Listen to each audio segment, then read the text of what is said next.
Hi, Terry here. I've been thinking the last little while about a couple of words, resonance and dissonance.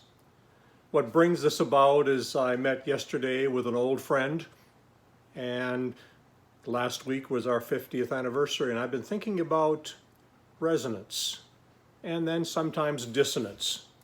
I read some parts from my dissertation of all things. To resonate is to respond as if by resonance, to relate harmoniously, to strike a chord in one another. Harmony, what does it mean to be in harmony with each other? That means it's an interweaving of different accounts into a single narrative. I was thinking that just meeting with this friend yesterday, between the ages of 30 and a little before 45, we spent a lot of time together. We worked on projects together, we sang in the same group, and we helped each other in education and so on. Our lives were very intertwined, but then since 45, for the past decades, we'd meet occasionally, and our lives are quite different. You know, they focus in different places. He spent his entire time in Southern Cal. I spent a lot of time in Michigan. Our careers kind of took us in different directions. Theologically, we have some different perspectives and so on. But meeting yesterday for the first time in months and months, there was a harmony that was there. We related with each other harmoniously. There was different accounts of our lives catching up, but it somehow formed into a single narrative. I wrote here, when we resonate with someone, we relate with them harmoniously. Their life corresponds with who we are. It doesn't match who we are. It's not exactly the same who we are, but it corresponds somehow with who we are, what we feel, and how we think. It interweaves our lives naturally with little effort or pretension. Somehow it clarifies, enhances, and amplifies something already present or emerging within us. We respond with appreciation and affirmation. So sitting together out in a patio because of the pandemic for a couple of hours, just sharing stories and asking some questions and so on, there was something that enhanced each other. There's something that just worked. I think about too, the 50 years of marriage, the harmony that was there. Different lives, sometimes different perspectives and so on. And I wrote later on too that when we resonate with each other, it doesn't mean we always agree on things. There might be some dissonance that comes in, but we work at it and it comes back to some sort of harmony, to resolution. And the word I think of when I encounter people that I resonate with, it just somehow enhances my life. I sense that I'm enhancing their life. Sometimes I don't even quite know why. But the word that comes to mind with that is deep appreciation. Appreciation. Knowing those precious people in our lives where we do resonate, where we experience that wonderful gift that doesn't come that often, where we interweave different accounts into a single narrative, where we relate harmoniously, we strike a chord in one another.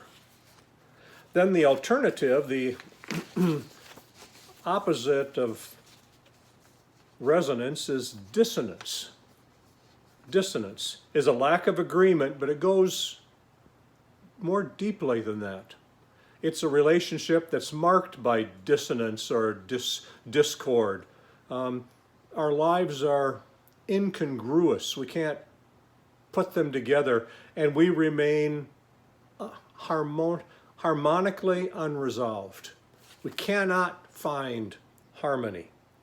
We remain separate. We cannot, even when we work at it, come together in harmony. Those are a different kind of relationship, and I think of one in particular, a long-term relationship, that it's dissonance. We come from similar backgrounds. Our lives were interwoven for a longer period of time, but no matter how hard we try, when we get together, there's dissonance. There's a discordant sounds. It's not like that person and I are more apart from in our lives than others, but just a relationship we cannot make it work. We cannot put it together. And the word I think of for that is to let be. Just let be. Don't try to force it. Don't try to put these discordant sounds together in a way that that you say, this has to work. We must make this work. And I think we're both deciding from both sides just to let it be, give each other space, because it seems like when we try to bring harmony out of that dissonance and we cannot, it just gets frustrated, and the dissonance, if anything, increases. So I think first of all, to see how precious those relationships are that are harmonious. And when those relationships do encounter a time of, let's say, dissonance, I put here, resonant parts can also sound discordant and separate at times, but they eventually resolve into a harmonious whole. Sometimes almost mysteriously, they come together into something amazing. So we can come together with different perspectives and so on, but those precious relationships that come into our lives probably rarely are those where we can have a discord, we can have some disagreement and so on, but we talk it through, we hang in there, and that harmony comes back. So I have a new appreciation for Bob. Bob, a relationship since age 30, sometimes hardly seeing each other at all for months at a time, not talking to each other, but then yesterday for 2 hours, interweaving our lives again and finding that wonderful harmony. And I am so, so grateful.